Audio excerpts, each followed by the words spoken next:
Welcome to the deep dive.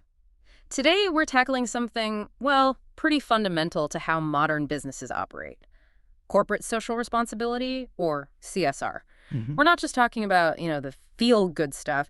We're diving into how social and environmental thinking gets baked into the core of what companies actually do their operations systems. Exactly.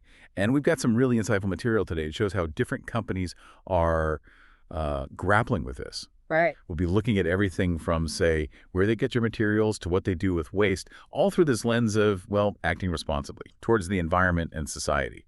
So our goal today is to really pinpoint the key bits of CSR that operations managers need to get their heads around, and maybe more importantly, see why this is becoming so critical, both for the business itself and, for the planet. Okay. Okay, so let's unpack this. Maybe start with the bedrock concept: Mm. environmental sustainability in operations.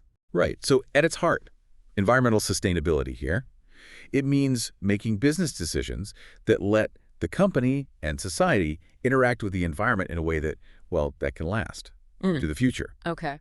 And the operations manager has a huge role here, making sure the Yeah. inputs, the resources, the processes, Yeah. they don't have negative knock-on effects Absolutely. on the environment, community, health, that sort of thing. We see a really big example of this with Mars, don't we? That $1 billion investment to fight climate change. Yeah. That's not just PR. It feels like a fundamental shift in how they're doing business.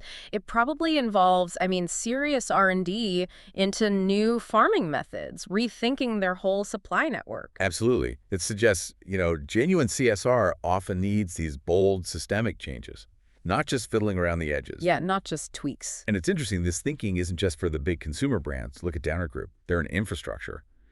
They've put in place really strict supplier requirements. Yeah, focusing on high ethical and environmental standards. Basically, they won't partner with suppliers who don't meet the mark. So they're vetting them quite heavily. Exactly. Hmm. This focus on the whole supply chain is, well, it's crucial. We talk about those indirect emissions, so Scope 3, right, in the value chain. Downer's policy hits that directly. It addresses that wider footprint. So it's not enough to be green just within your own four walls. You've got to look upstream, downstream. Which brings us neatly to managing inputs properly. So actively looking for materials from sources that are not just green, but also socially responsible, like workplaces free from exploitation. And it could be practical things, too, like thinking about where your supplies actually come from geographically. Right. Our sources mention the benefits of buying local. Yeah. It cuts down transport emissions, all that fuel moving stuff around. Yeah, the miles. And it gives a direct boost to the local economy, jobs, economic activity, And building on that, it's not just the materials themselves, is it? It's how businesses manage the whole relationship with suppliers, forging partnerships with companies that share your values on ethics and environmental care. NAB, National Australia Bank, they've actually formalized this. Yep. They have supplier sustainability principles. Okay. And these aren't just vague ideas. They cover specific things. Mm-hmm. Environmental management, human rights in the supply chain, fair workforce policies, health and safety. It's about setting clear expectations, making sure your partners are operating responsibly, too.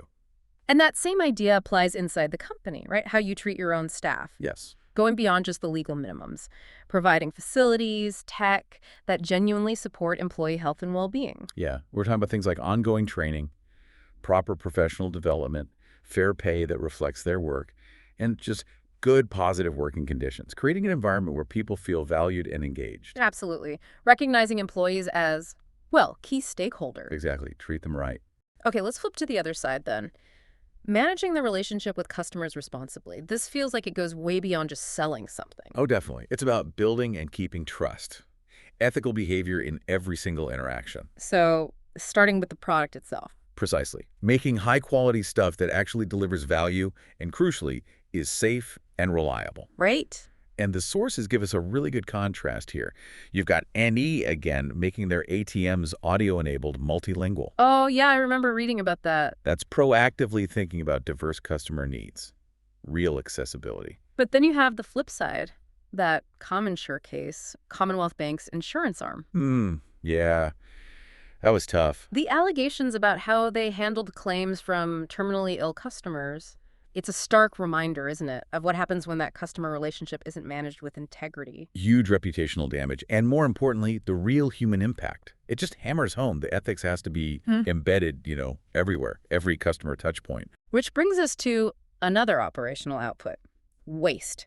Waste generated from processes, from production. Yeah, a big one. And the temptation might be there, cut corners, maybe dispose of it cheaply, even illegally. But the long-term consequences. Exactly, for the environment, for your reputation, they can be really severe. And what's interesting is that dealing with waste responsibly, it's not just an end-of-the-line problem. No, it starts much earlier. Businesses need to think strategically. How products are made, how they're packaged, even how they're marketed. Mars, again, they have these packaging sustainability guidelines. Right. Aiming to use less material, use recycled stuff, and ultimately make all packaging reusable, recyclable, or compostable. That's the goal. And it's not just about less waste. It's finding clever ways to deal with it. Recycling, even remanufacturing, integrating those into the core operations, turning waste back into something valuable. Okay, let's make this even more concrete. Some examples of environmental sustainability in practice. Toyota, Australia. Yeah, they've got a detailed 5-year environment action plan. Specific targets for cutting energy use, carbon emissions, right across their operations. Measurable goals. And NAB, we mentioned them a few times. Their efforts seem pretty broad. They are quite extensive, yeah. They've worked on reducing greenhouse gases through, smarter building design, changing their vehicle fleet to be more efficient, installing solar panels.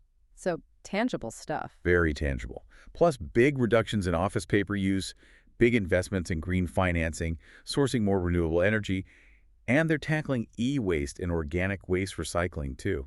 It's a really joined-up approach. Now, the Cadbury example in Tasmania is fascinating because location matters, right? Hugely. Their factory there has inherently lower greenhouse gas emissions just because Tasmania runs heavily on hydro and wind power. Lucky them, in a way. Sort of. But the case study also points out their biggest emissions actually come from transport, getting cocoa from Ghana, sugar from Queensland. Ah, the supply chain miles again. Exactly. It shows how linked global supply chains are to environmental impact, even if your local grid is clean. So even with cleaner energy locally, they still have to tackle that broader footprint. And they are. They're doing things like reusing steam from production, capturing gas from wastewater treatment for energy. Clever. Yeah, finding efficiencies. And they're using biodegradable plastic packaging from cornstarch. So trying to find solutions right across that value chain. And Cadbury also brings in the social side with fair trade and their Cocoa Life program. Fair trade, most people know the basics aims for better deals for producers in developing countries. Better prices, better working conditions, sustainable farming, yeah. Cadbury's Dairy Milk got the Fair Trade certification back in 2009. That was a big step. And that certification meant real commitments, right?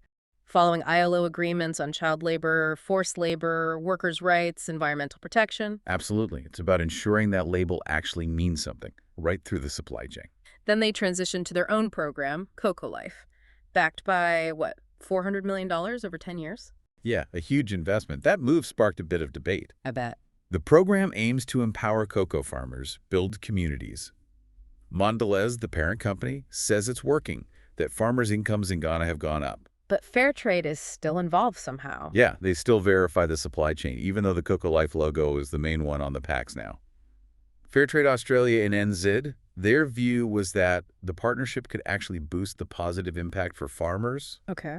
But, having a company-led program alongside the established fair trade system, it did raise questions about potential confusion for shoppers, people trying to figure out the ethics behind their chocolate bar. It shows how complex this can get, balancing company initiatives and these established standards. Definitely not always straightforward. So as we wrap up this deep dive, a few things really seem clear.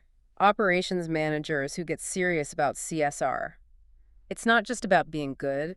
It can actually boost the company's performance, its long-term health. Yeah, absolutely. It's moving from the nice-to-have column to the essential one. It's becoming central to success.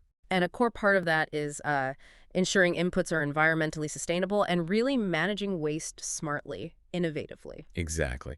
And the examples we've touched on, Mars's big climate goals, Emmy's across-the-board reductions, Cadbury tackling supply chains and packaging, they just show the sheer variety of ways companies are weaving CSR into how they actually operate day to day. Which leaves us with a final thought, something for you, the listener, to chew on. Thinking about all these examples, the successes, the challenges, like that Cadbury logo shift, what do you think is the single biggest hurdle businesses face in truly embedding CSR deep into their operations? And looking ahead, what kind of impact could we really see if these principles became, well, just the standard way of doing business everywhere?